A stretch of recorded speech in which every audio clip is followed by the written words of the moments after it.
Right. And I know I just have to find my announcement that I buried in the program here somewhere. Hate it when I do that. Always hate it when I do that. All right. It's around here somewhere. I remember. Does anybody remember what my next announcement was supposed to be? Rodent, do you remember what my next announcement was supposed to be? Bring up your trash. Okay, I said that 3 times, so you guys are all doing a pretty good job of cleaning up trash, chowing on your dinner. Where'd you guys get that pizza from? Pizza Town? Down the street? This is pretty good. Any other recommendations for dinner for those of you who are going to stick around till the bitter end? I love Veselka Bowery or Veselka Village, East Village? Village. You got to check out Veselka Bowery, though. It's really, really amazing. Yeah, they have the blueberry pierogies there are much better than blueberry pierogies at the regular Veselka, which are still pretty good, but they just put a little bit too much sugar in them. That's why everybody goes there. They don't even care about the food anymore because people like you, the tourists, always show up regardless. Huh? Anyway.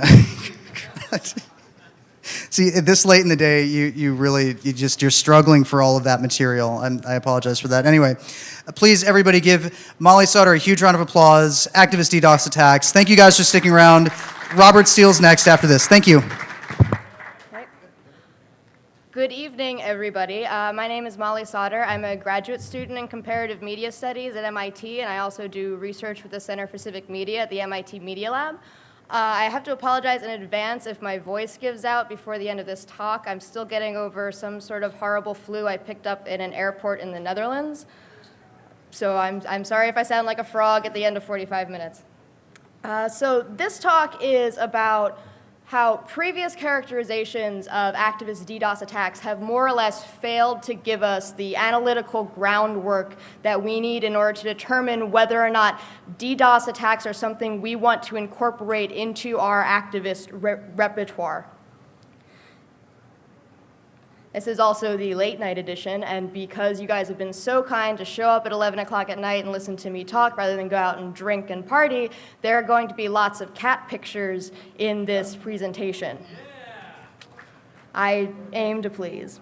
So in the course of this talk, I'll be looking at the previous characterizations that have been most widespread about activist DDoS attacks, and looking at how different DDoS campaigns over the course of history do and do not fit into those models. And next, I'll be looking at the current state of activist DDoS over the past 2-3 years, and then I'll be presenting a new analytical model, and then using that model to look at the Operation Payback attacks from December of 2010. So first, previous characterizations. Censorship. Censorship is something that a lot of people talk about when they talk about activist DDoS attacks. This is something that you hear a lot from people who are associated with Cult of the Dead Cow or Hacktivismo. They say that basically it's the equivalent of shouting people down when you don't agree with them. Sometimes this characterization is extremely apt. Sometimes the goal of a DDoS attack is simply to remove content from the web. But this isn't actually always the most accurate point of view to look at a DDoS attack. I'm going to be looking at one DDoS attack where this was actually the most accurate way of characterizing it. So in July of 1997, a large-scale DDoS attack was launched against the Institute for Global Communications, otherwise known as the IGC, which was a nonprofit internet service provider. The number and the organizers of this attack aren't really well known. It was a large-scale attack and mostly originated in Spain. The goal of this attack was to pressure the IGC to stop hosting something called the Escol Herea Journal. And if anyone here speaks Basque, I'm really sorry for butchering that. It was thought that this journal, which was a Basque cultural and political journal, had ties to ETA, which was a Basque paramilitary organization. The attack consisted of a combination of mail bombing and network-based DDoS attacks. This was a very populist-minded action, and it initially was supported by major mainstream news organizations like El Pai, which is the major national Spanish newspaper, who originally published the targeted email addresses for the mail bombing attack. Though later they figured out that that wasn't probably the best idea, so they retracted their support for the action. The IGC servers were knocked offline, and their email server was completely hosed, and it disrupted service to over 13,000 subscribers. They did eventually remove hosting for the journal, though it was under heavy protest. In fact, they replaced the content that they were removing with a big letter that basically said, "We have been bullied into removing this content, and that's totally not okay." And it was supported in their arguments by groups like Net Action, the Computer Professionals for Social Responsibility, and the Association for Progressive Communications. The goal of this attack was to force IGC to remove this content. It wasn't an objection to a national policy. It wasn't an objection to even a policy that IGC had. The goal was to make this content unavailable. For as long as this attack was successfully running, it was achieving its goal. It didn't need to convince anybody of anything. It didn't need to have an argument with anyone. It didn't need to have a debate. It needed to keep going to keep this content down. This wasn't an invitation to political activism. This was if you don't take this stuff down, we'll take it down for you. So in essence, the goal of the DDoS was a permanent imposition of its immediate effects. While DDoS actions are often condemned for being as good as censorship, the actual goal of this particular attack was censorship. And in the end, the condemnation it suffered was as much for its goal as for its tactics. However, I'm sorry? There's no records of who actually organized this attack. I'm sorry, I wish there was. My paper would be better for it.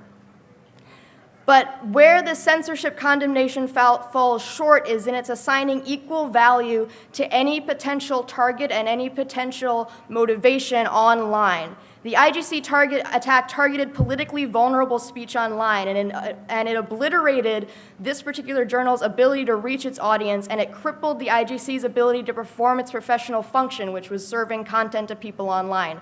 However, targeting the website of, for instance, a large multinational corporation or a government agency often has little effect on the actual operations of that entity and its ability to communicate both internally and to the public through media appearances or press releases. It would be absurd to declare an ethical equivalency between seeking to silence content entirely, as was the goal in this attack, and the relatively inconvenience suffered by large corporations whose online posters have been briefly torn down, to paraphrase XKCD. The second major characterization that is often applied to DDoS attacks is the electronic sit-in. I really love this picture. The electronic sit-in was clearly articulated by a group called the Critical Art Ensemble, which is a performance art and activism collective, in their essay, Electronic Civil Disobedience. There they drew an equivalency between the monopolization of resources that takes place in a IRL sit-in and the monopolization of resources that occurs on the technological level during a DDoS campaign. This characterization draws heavily on the history of sit-ins in social movements for a lot of its validity. In 2001, the Electronic Disturbance Theater, which was a spin-off of the Critical Art Ensemble, launched a campaign that they called the Deportation Class Action. Estimates put the number of participants in this particular action at a roughly 13,000, give or take. These participants were primarily recruited through websites and mailing lists, mostly performance art and activism related. The goal of this action was to pressure Lufthansa Airlines to stop flying deported immigrants out of the country on its flights, and it was to draw awareness to this issue and also to pressure the airline to stop doing it. The online action was powered by something called FloodNet, which was a DDoS tool that the Electronic Disturbance Theater developed in 1998. The tool allowed participants to participate in pre-planned DDoS campaigns. There was a predetermined list of targets that you could select from. You couldn't just target anything that you wanted. It also required users to take positive steps in order to participate in those campaigns. It was web-based, so you had to be online, sitting in front of your computer, and you had to click a button to positively participate in the campaign. The FloodNet action was augmented by press releases and protests at Lufthansa stockholder meetings. This action did result in downtime for the Lufthansa website, and they did eventually stop flying the deported immigrants out of the country. So, yay. The other thing that happened was that this action resulted in the arrest and trial of Andreas Thomas Vogel, who was an activist who hosted a website called liberdad.de, which posted a call to action for the Lufthansa protest. Initially, a lower court found Vogel guilty of using force against Lufthansa based on the economic losses the airline had suffered during the campaign. Upon appeal, however, a higher court overturned the verdict, finding that the online demonstration did not consist of a show of force, but was rather intended to influence public opinion. Now, the stated goal of the Lufthansa action was to draw public attention to a specific aspect of the airline's business, and through that attention, change its behavior. Though the DDoS attack took place on the internet, the effect it sought to have was not limited to and was not even present online. It is important to note that in and of itself, the DDoS attack could not have achieved what EDT and Vogel set out to accomplish. They set out to change the behavior of a corporation, but it took positive action on the part of Lufthansa to make that happen. It could not be accomplished by fiat by activists on the outside. One of the benefits of the electronic sit-in characterization is that it references a tactic with a very visible history. Most people already know what a sit-in looks like. The comparison holds up provided that the technology used is heavily reliant on individual agency, with participants either using manual DDoS tools like FloodNet or participating in strictly voluntary botnets. The use of sophisticated traffic multipliers, exploits, or non-voluntary botnets complicates the situation enormously and can make the use of this characterization seem overly simplistic and self-congratulatory. Now we're going to move on to a description of the current state of the tactic, looking at how it's sometimes different from the attacks that I just described and how it has new challenges to face. But first, we're going to look at the desired impacts of the most recent DDoS attacks. I also really like this picture. The primary goal of many popular DDoS campaigns, and by popular DDoS campaigns, I mean campaigns which seek the participation of large groups of people. The sort of wildcat use of DDoS strikes by individuals is beyond the scope of this talk, but I'm happy to talk about it in the question session. So the primary goal of many of these popular DDoS campaigns is to direct media coverage and to impact the identity of those participating in the action. Like the Lufthansa campaign, these actions ultimately seek societal and policy changes that cannot be achieved simply by taking down a website. Rather, the goal is to attract significant attention to a set of issues and to cultivate a population that considers themselves activists and who can be called on to participate in further actions. Second is technological challenges. I want one of those kittens. I don't want that computer, but I want one of those kittens. It is way harder now than it was in 1997 or even in 2001 to take down a major corporate site through the power of a bunch of people sitting behind their computers pressing a button. Traffic multipliers and non-volunteer botnets can give all volunteer efforts the boost they need to bring down a huge site, but these tactics have the potential to delegitimize activist DDoS in the eyes of the media, policymakers, as well as the people who participate in the actions. Third, the organizer and participant pool has shifted. The Electronic Disturbance Theater spread word of its actions via activism and performance art-centered mailing lists and message boards. As a result, their participants were, more often than not, experienced activists well-versed in the practices and risks of on-the-street activism. While they may have had an incomplete understanding of the online space they were moving into, it is safe to assume they had an understanding of the legal risks often associated with acts of civil disobedience. This has not necessarily been the case with more recent DDoS campaigns. Activism-minded individuals have come onto the scene with little actual activism experience, either IRL or in the digital realm. Their tactics are often innovative and interesting, but they lack a core awareness of the basic risks they are exposing themselves to.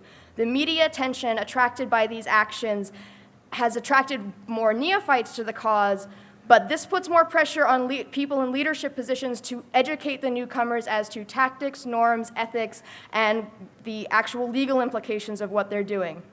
The relative ease with which individuals can become involved in a piecemeal fashion with different campaigns also leads to high turnover in the active population, which makes it difficult for a political culture which is trying to establish its own internal norms and modes, as well as its legitimacy to outsiders, continue in a consistent mode.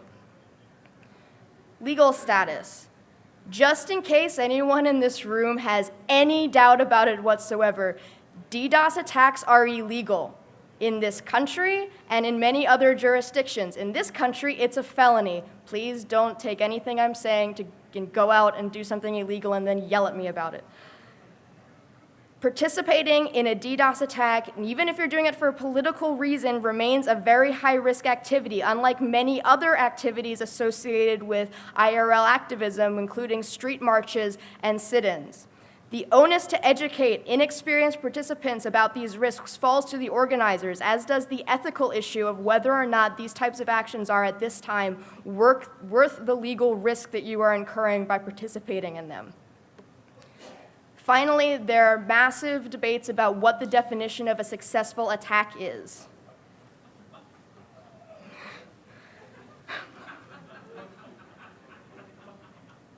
Okay? Many activists are moving away from a strict binary website up, website down conception of what success is to more nuanced views like number of participants who stick around for other campaigns, and levels of media coverage of both the attack and the issues that the attack was meant to draw attention to. Next, we're moving to the new analytical model that I'm proposing that we use to look at these DDoS attacks to determine whether or not they're valid. In order to take into account both the new developments in activist DDoS campaigns and to allow for an accurate analysis of the use of the tactic, I propose this analytical model. Rather than reacting based on an objection to DDoS as a whole or comparison to what is already existing, this model looks at motivations behind a campaign, its intended effects, its actual effects, and the technologies used before coming to a conclusion about the legitimacy of an activist action. Using this model, we can look at Anonymous's December 2010 Operation Payback DDoS campaign against PayPal and other sites in the same way that we looked at the campaigns earlier. Everyone can laugh at the cat now. Well, Operation Payback began as an opposition to the MPAA and other copyright associations. December 6th in 2010 marked the beginning of the second stage of the campaign, sometimes known as Operation Avenge Assange, which is hard to say. These attacks were powered by the Loic DDoS tool and volunteer botnets run through the Loic fucking hive mind mode, and as well as non-volunteer botnets. This stage of the campaign targeted organizations and individuals that Anonymous believed were acting against the interests of WikiLeaks, either by cutting off its channels of financial support, refusing to supply hosting to the website and its domain name, or by speaking out against the organization publicly. The overall goal was to draw attention to the ongoing banking blockade against WikiLeaks and to force media coverage of the issue.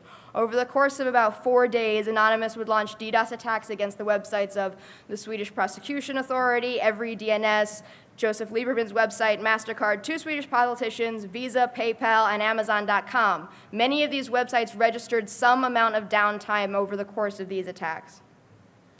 The campaign led to a truly massive amount of media coverage, mostly of Anonymous itself, but also of the banking blockade and various other grievances publicized in Anonymous press releases and calls to action. It brought extraordinary public attention to Anonymous, and with that came many new participants who joined in the DDoS attack as it was going. It also led to the arrest of over a dozen participants in the United States who were later charged with felony violations of the Computer Fraud and Abuse Act, and more individuals being arrested individually. Others had their homes raided by the FBI and their various electronic possessions confiscated. The December DDoS attacks and Operation Payback bear a far closer resemblance to the Electronic Disturbance Theater's 2001 Lufthansa action than they do to the IGC attacks in 1997. Though the diffuse, unorganized, and leadership Anons bear a much closer resemblance to the participant population in the IGC attacks, made up as it was of individuals recruited through enthusiastic media coverage, disparate people coming together in one moment around one emotional issue. The motivation and actual effects of Operation Payback are far more akin to the Electronic Disturbance Theater's push for popular attention and policy change. A primary goal of Operation Avenge Assange was to bring widespread attention to the plight of WikiLeaks, and in that it succeeded. A secondary goal was to cause financial damage and embarrassment to the corporations targeted, but as I stated earlier, bringing down a corporate website does not restrict that corporation's ability to function or communicate with the outside world. Rather, the corporations targeted by Anonymous had caused more harm to WikiLeaks' ability to function by unilaterally cutting off its means of support and refusing to host it. Those actions in and of themselves constituted a denial of service attack in the most basic sense of the term. The use of non-volunteer botnets to achieve downtime in the targeted servers is very troubling, as is the lack of success in educating participants in the legal risks that they were facing. I feel that neither of these facts are troubling enough to completely delegitimize Operation Payback as a reasonable act of civil protest, but they are mistakes that need to be learned from in future actions. Conclusions. In conclusion, there are uses of DDoS attacks that are more appropriate and acceptable in an activist context than others. Not every DDoS attack that claims the activist label does so appropriately. It is also possible to say that though the technological results of one DDoS attack may be indistinguishable from another, the actual effects differ widely based on the circumstances and context of a given action. An attack on the homepage of a large corporation may draw a large amount of media attention, but have little immediate effect on the corporation itself, while an attack on a smaller internet-based organization may completely wipe it out while attracting no attention or criticism at all. What may be considered censorship in one instance can reasonably be considered not censorship in another, though the technological facts at hand remain the same. While attempting to determine the validity of an activist DDoS action or any contentious computer action, it is vital that we not privilege the technological facts over the motivations and stated goals of the participants and the actual effects of the action. To do so would ignore the fact that identical technological states can be arrived at under vastly differing circumstances and ultimately devalues human agency in our dealings with technology. Questioning Cat wants to know if you have questions. I was told to make sure you come to that microphone, otherwise no one will hear you. I think it's on. Okay. Okay.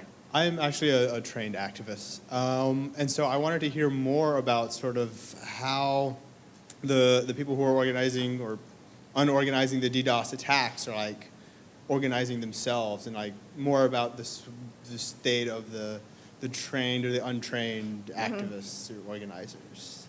So I think the current landscape is extremely varied. This is one of the awesome things about looking at different digital tactics in the digital activism realm. Everyone's doing something different. Everyone's sort of waiting to shake out what is going to be the most effective. There are some people who operate more in the traditional EDT realm where they have organized mailing lists of potential participants who've been around for a while, and calls will go out over that. There's also the more anonymous mode of recruiting participants, which is throw up a call to action on Twitter or Pastebin and see who shows up, which has the potential for having far more people participate, and you can have it go viral, and suddenly you have way more participants than you know what to do with, but you also run into the issue where sometimes people don't know what they're doing, and sometimes people put themselves at risk, and how do you keep people safe who you are essentially saying this is a legitimate call to action, this is legitimate action, and people are trusting you. And if they're far away and you can't like readily get in touch with them, sometimes it's hard to protect them. So, any other questions? Questioning Cat loves questions. Really? You said that you might have some things to say about individual DDoS in the question session, So individual DDoS campaigns tend to be far more oriented towards strict downtime. And there's a lot of scalping mentality, I think.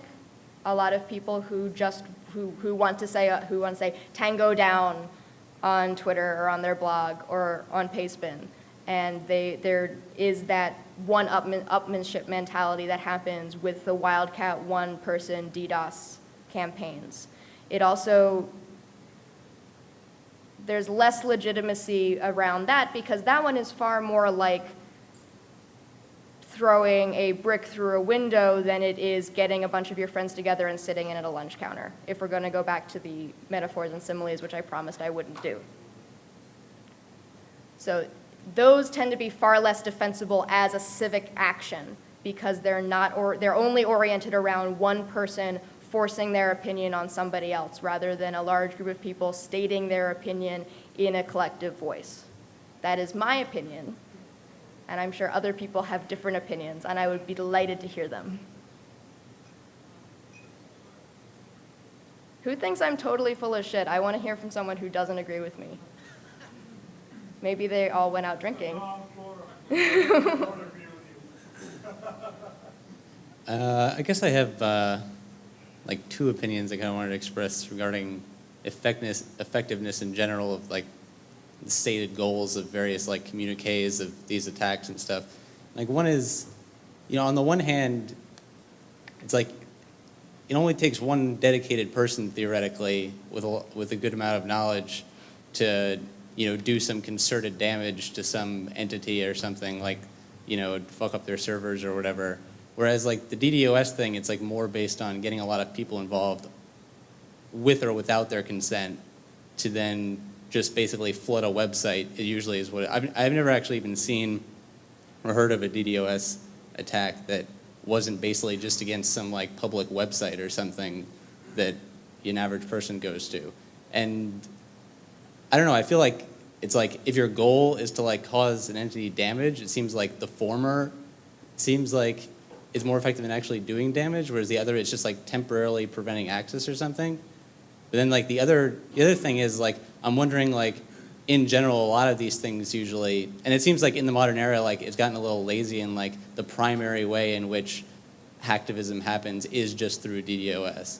But the other thing is like a lot of these things attacked, it's like in terms of effectiveness, it's kind of like, well, how is this even hurting these people? Because a lot of time I listen to like these articles from various like organizations that are like seriously like really scared, and they're really scared of these hacktivists and hackers and who are trying to do damage to them just by taking down their website temporarily. And it's like, this is terrible, it's a huge threat. And like, I'm like, what threat? Your website goes temporarily down? It's like, Someone tore down a poster hung up by the CIA. Yeah.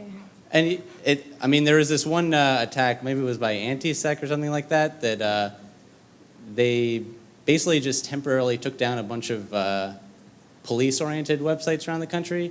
And these are probably websites that only 500 people a year you go to a lot of them. There's like some website for a sheriff's association or something. And it's like these websites being up or down like has literally nothing to do with like calls coming in to report crimes or like whatever they thought theoretically were like they were disrupting. Like it's just some website that just has a phone number on it or something. Well, that goes back to the fact that downtime is now, frankly, not a serious goal.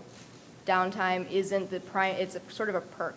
Downtime, you're right. And like I said, this doesn't actually have a real effect on how a lot of these organizations operate. What does have a real effect on how these organizations operate is a lot of the media coverage that follows these DDoS attacks around. Frankly, journalists have been trained over the last 2 to 3 years to follow DDoS attacks because they sound like hacking, they look like hacking, they don't generally know enough to know that it's not really hacking, and hacking sells newspapers / magazines / is clickbait. So these types of actions tend to attract a lot of attention, and it's that attention that is the goal. The downtime it's fun. You can say, we took this website down for 5 minutes, but it's not the primary goal. You're not actually aiming to disrupt anything. You're aiming to attract attention. I guess it depends on what your goals are, but I mean, in some of these communiques, it seems the goals were seemingly larger than that, and they believe that they were trying to really disrupt serious things. And so I just question the effectiveness of that. I feel like we need to get more back to the I would in real question the life. effectiveness of a call to action that said, we're going to get Gawker to cover this DDoS attack if you show up. It attracts way more people to participate if you say, we're going to bring down the Maricopa Sheriff's website. Show up, we'll bring it down, we'll show those people in Arizona that they can't boss us around. But frankly, civil action and this types of protests have always been a very large part about primarily the newspaper coverage and the news coverage. It does a lot more for your cause when the New York Times has a huge picture of your protest than if nobody pays attention to you at all.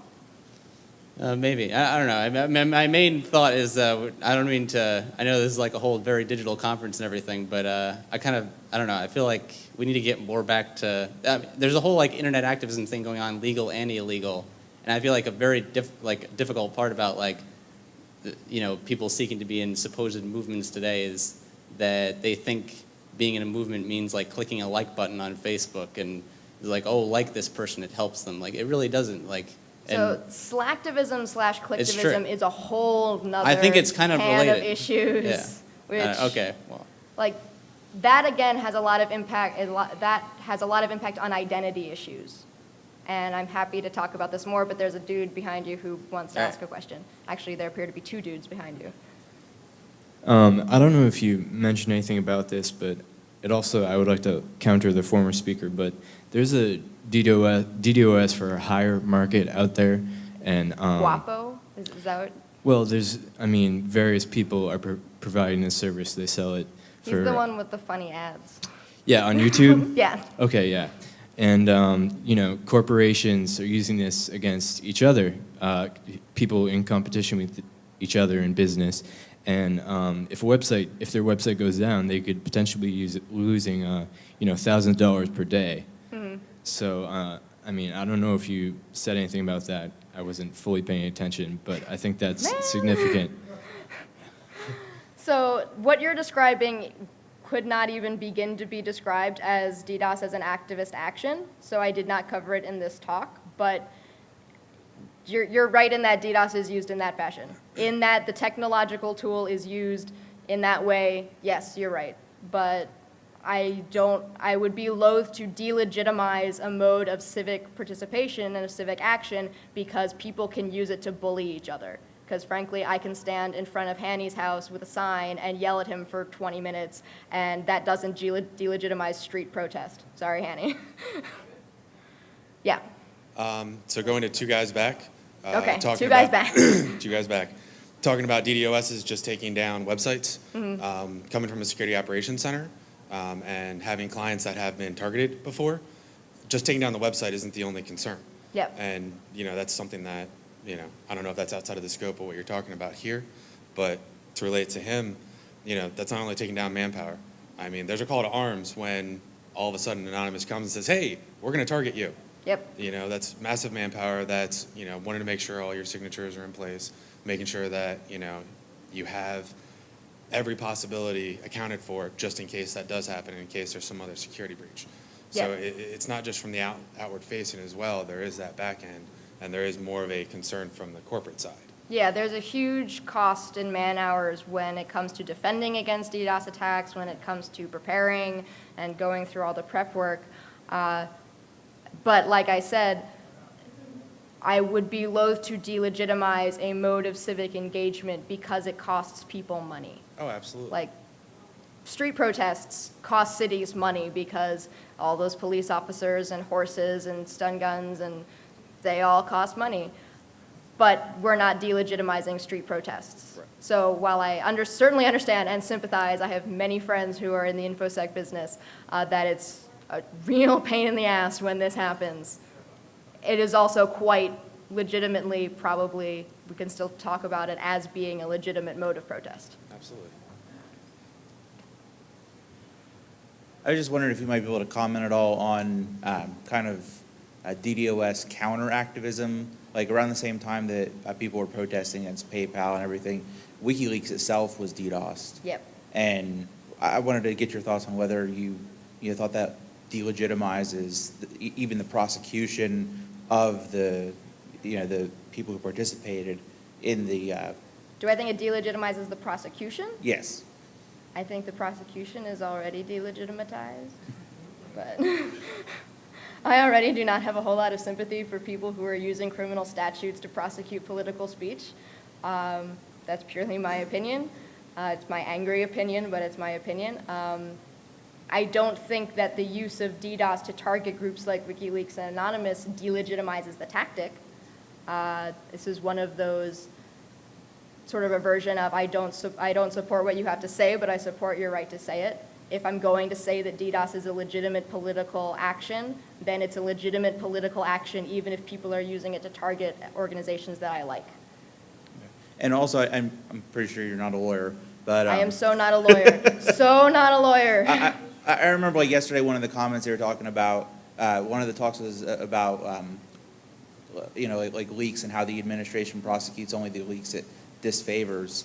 I mean, do you think that there's any kind of like legal theory similar to that with, prosecuting the people who are protesting WikiLeaks being defunded and just not giving a fuck about the people who went after WikiLeaks? I don't think that I have a legal theory about it. I have a theory about it that it happens. Like, I've been to a lot of protests where I got chased by cops, and I don't think anyone at a Tea Party protest has been chased by cops recently. Like,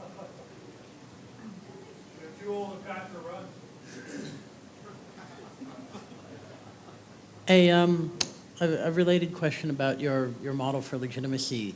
Do you think the sort of the history and consistency of the attacks sponsored by any one particular group are relevant to the legitimacy of that group's activities as a whole?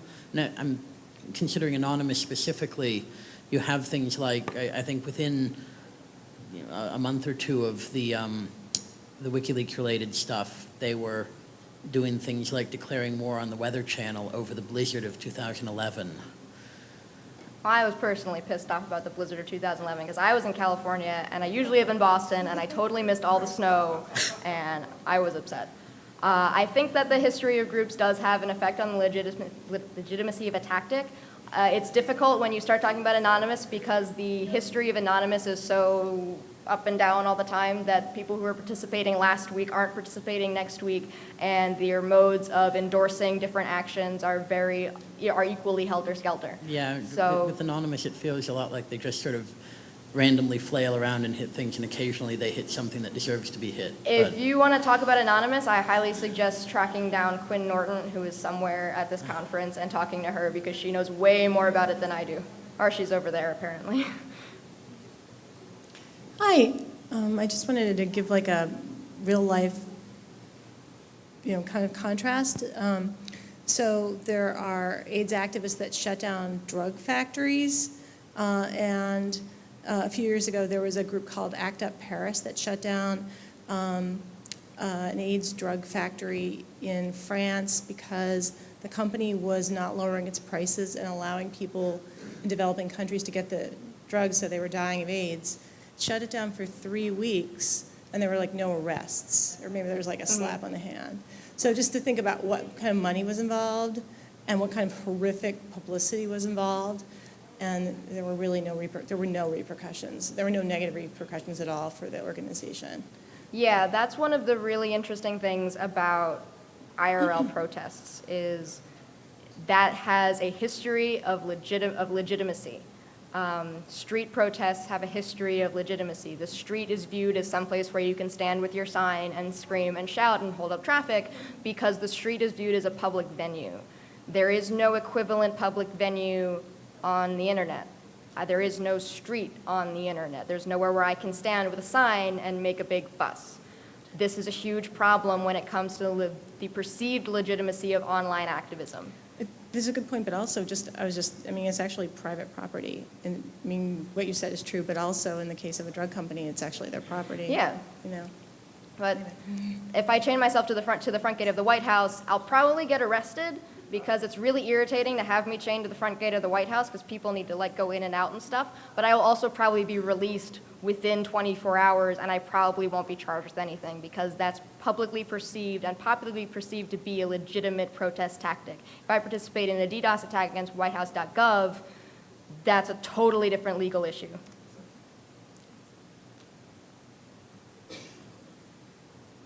Hi. Hi. I probably have like a two-part question, but first I wanted to ask you about, in regards to like 2600 and this being our community and so on, what about hacktivists using those same tactics against their own community that supports them and so on and so forth? In regards to like DDoSing our website or DDoSing IRC services and so on and so forth, how do you feel about that? As I previously stated, if I am going to support DDoS as a valid political activism tactic, I have to support it when people use it against people that I like. Okay. Even if it's censorship across the board, I mean, If it falls in the censorship part of my analysis, it's going to fall in there whether or not I like the people that they're targeting. Sure. I can't say, this is my home base, these are my peoples, therefore you're a big jerk and I don't like you, even though you fit in with with how I would originally analyze you as being valid. sure. So would that also include using criminal organizations to fulfill your political gain with activism? So that falls under the what are the technologies being used part of the analysis. So in the case of the IGC action, the use of mail bombing tactics affects a lot of people, far more than people you were initially targeting, and it directly attacks the ability of individuals to communicate with other people, which in my view is unethical and helps to delegitimize the tactic. The use of criminal botnets and the use of non-volunteer botnets heavily affects the legitimacy of a tactic. Even if you're enabling criminal organizations and legitimizing the criminal organizations for your own political gain? I mean, So the reason why I think that the use of criminal botnets delegitimizes a tactic is because you have taken a huge step away from the volunteer defense. You've taken a huge step away from being this is the voice of the people to being this is the voice of the people and a bunch of computers that we kidnapped. And that's not really okay with me. If you're going to make a popular stand, and if the force of your argument is going to be based on popular disapproval, which is essentially what a DDoS attack should be in its purest form, then you can't be co-opting other people's voices without their consent. sure, I can agree with some of that. Did that answer your question? I might not understand your question. No, I'm not sure. Okay. but Thanks. We can talk later.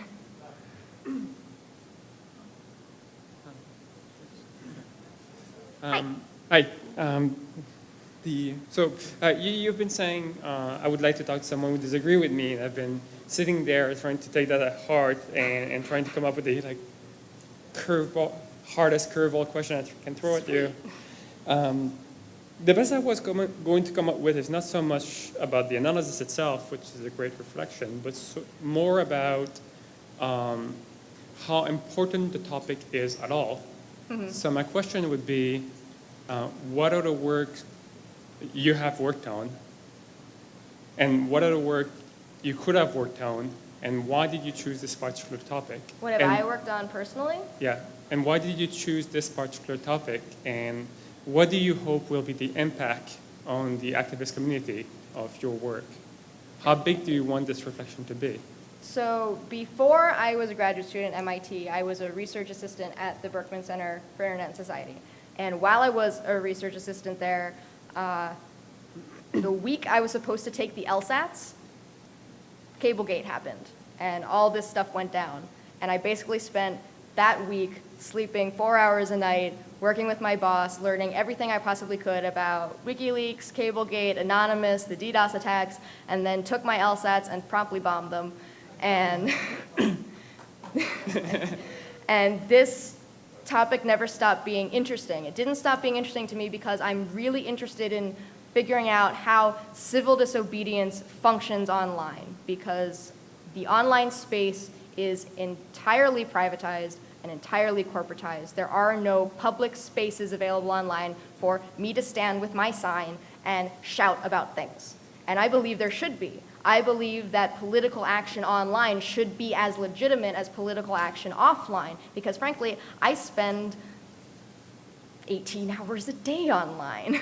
I'm a grad student. That's what I do all the time. So I'm working on this. I'm also working with Ethan Zuckerman at the Center for Civic Media on a more broadly based review of digital activism on an international scale, less sort of angry than this, but more perhaps mainstream, more readily legitimate activism, but I'm also working on that.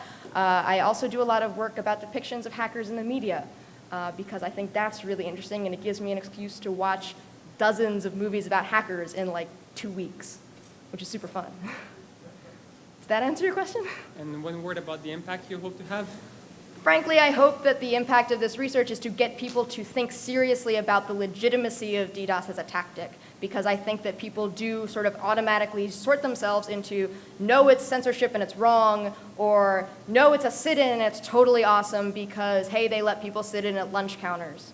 And I think that both of those draw on mistaken assumptions about DDoS and mistaken assumptions about activism in general and need to be reconsidered. That's what I hope will come out of this. Thanks. What do you make of collateral damage? Because very few DDoS attacks hit only the site that they're targeting, right? Friends and neighbors sitting on the same networks or served by the same ISPs will often experience severe degradation in service levels that are just entirely unintended. Yeah, so collateral damage happens. I think it should be grouped into the actual effects part of the analysis. But as long as we're talking about collateral damage also happens during street protests. People's gardenias get trampled. I can't get to my office on time. I get inconvenienced by the fact that there are several thousand people walking down Main Street expressing their political views in a constitutionally protected manner, but I had a meeting at 9 a.m. and now I'm going to be late.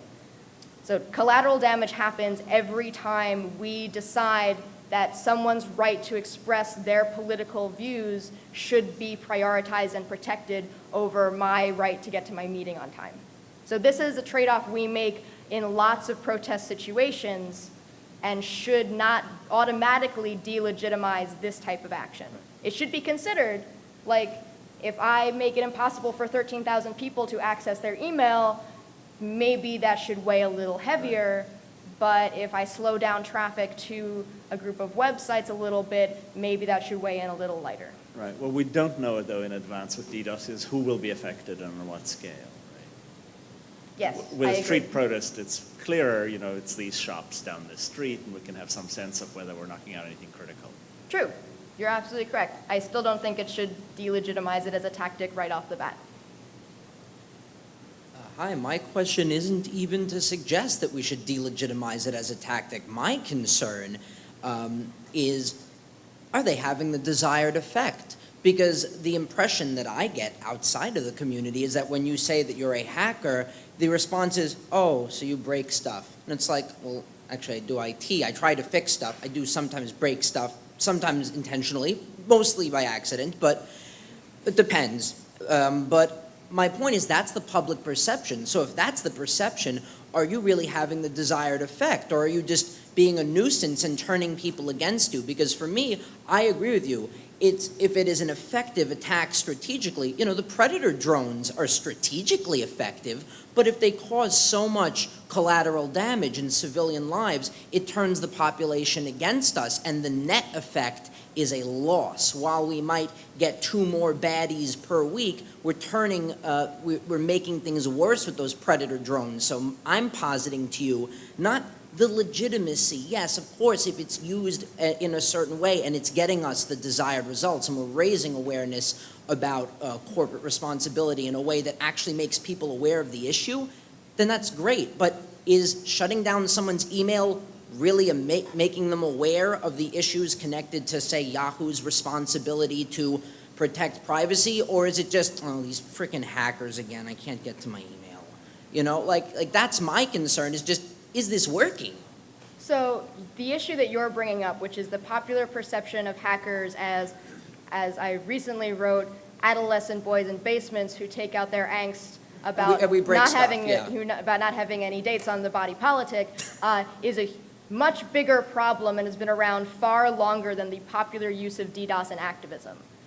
And frankly, you have more of an argument with movies like Die Hard, Live Free or Die Hard than necessarily people who are trying to use DDoS in an activist context. Yeah. And yeah. so my concern with the "but what will they think of us" argument is I don't want to be in the business of shutting down outlets of political speech because I'm worried about what someone is going to think of me and my friends. I think the internet is far too valuable and technology is far too valuable a tool for political participation and political speech and political protest and disruptive political protest, Yeah. which should be legitimized, than me worrying about what the Joneses down the street think of me. But what the Joneses down the street think is the only point. The point is to raise, if the point is to get media coverage, to raise awareness, if the purpose of activism is to get people to agree with us on point A or B. So if our action makes everyone disagree with us on point A or B, then it's like we're shooting ourselves in the foot. We might as well be working for Yahoo. I mean, frankly, it's viewed as illegitimate now because it hasn't been around that long. I'm not saying the attacks are illegitimate. I'm saying, are we getting what we want? No, what I'm saying is that it's viewed as illegitimate now. Oh, okay. Not that it is illegitimate now, but that it's viewed as illegitimate now. It's viewed as illegitimate now because it hasn't been around that long. Whereas tying yourself to a fence, okay. Whereas tying yourself to the front gate of the White House has been around for about as long as the White House has been there, and tying yourself to the front gate of anything has been around for as long as there have been gates. And I'm not protesting. So I think we're not going to have this tactic viewed as legitimate until we engage in a serious intellectual interrogation of what its value is and what the norms and modes of its use should be. I agree with that, but part of that question should also be, does chaining yourself to the gate get your point across? And if it does, then let's chain ourselves to the gates. But if it's not getting us what we want, then the problem isn't the legitimacy of the tactic. The problem is, are we being effective in this way, or is there a better way to use media and technology to get a point across, is what I was saying. I agree Then with you that about falls the under legitimacy. the actual effect part of the analytical metric. I would agree with that. Okay, cool. I'm glad we're still friends. Okay, thank you. I'm awfully tall. Thank you for your You talk. are awfully tall. Your talk was awesome. Thank you. Thank you. I have more of a comment, I think, than a question. I think that DDoS attacks are still important, and we have to continue to do them. But we should think about doing them in a two-step process, where, like you said before, okay, we do a DDoS attack on somebody and take some corporation down or whatever for a couple of hours, but it goes into the press, and that press time is really, really important, because that's what informs the public. So, like, I think what we need to think about now is, okay, we're gonna take down target X, but we wanna make sure that the public and the press is gonna see it, because then when that goes into the press, that's gonna have a much larger effect than just like a bunch of fucking geeks in their basements ran a denial of service attack. And that has a much larger effect. So as hackers or activists, or whatever we want to call ourselves today, or whatever it is this week, you need to think about that. You need to think about it like, it's a two-step process now. You need to do that action and then figure out how can we get into the press? Because that's going to have a much larger, larger thing on the bigger realm of things. You know, I mean, that's my feeling. Like when I perceive this stuff, you are very right. it's like that's what, as hackers, I don't know if there's any people here. There's not a lot of people here, which sucks because your talk is great. But like, There are more people here than have been to any other talk we've But- ever given, so I'm happy. but people that are here listening to your talk that are whatever, that are going to do, guys that are involved in doing this stuff, that's what you have to think about now. You have to think about the bigger picture. It's no longer just like, I'm going to hack somebody. You got to put it into the media, and that's where we win. Yep. So the dude with the sign just told me that we have like less than 5 minutes. So if you have a question, come up now. Yeah. I will totally admit to getting here late, and so if this has been covered, did you talk about Poland at all? I did not talk about Poland. Would you like to Okay. talk about Poland? No, I mean during the active protests, right? Yep. There was when the anonymous guys masked up in Parliament. The Yes. Parliament's website was under DDoS, at that time. Yep. That's serious politics. I don't know, serious business, right? And I don't know, that sort of kind of changed my opinion a little bit. That just a tactic that I was I'm kind of on the fence about this. That it had that impact in kind of helping to get that treaty and kind of, that's a pretty strong political statement. And so that just sort of kind of forced me to start asking questions about kind of from the base again. Questions are good. We like questions. Yeah. So we can talk later. I'm very interested in having the second female person who's stood up to ask questions, who's behind you, ask a question. Sorry. It's okay. So, according to the US government at the moment, corporations are people. So any right you give people, such as DDoSing a website, you're technically at the moment, which may or may not change sometime in the future, giving to corporations. And DDoSing a website for a day and, oh, there's a big press about it, doesn't seem that bad to me. On the other hand, if Citibank decided that it really didn't want memos up on the internet, and as well as all the takedown notices, they were going to DDoS every site that mentioned its memos, I would be a lot more offended. So right now, at it being like really late at night, I am unwilling to get into a very fine-grained parsing of the Citizens United decision. I'd much rather leave that to the lawyers that I work for. Again, though, I do not want to take rights away from people because I feel they could be misused by other people or other fake people. So you're right, this could be used in a disturbing fashion. That does not mean that it is illegitimate in the hands of actual political activists. But we can get into an argument about the fine-grained implications of Citizens United with Hanny later. But if you were to ever make this legal or legitimize it in any other way, I feel like you would legitimize something much worse. And people who are killing people and putting their bodies in bags is horrible, and that doesn't mean you shouldn't, have Fourth Amendment protection rights for people searching random bags in your house. On the other hand, something this big, it's not just going to be a small thing, and I'm confused. I mean, the Citizens United decision doesn't mean that we should take away the rights of people to give money to political campaigns. It means that the Citizens United decision was a shitty decision. But it doesn't mean that we should go around restricting the rights of actual individuals because we feel that they could be misused.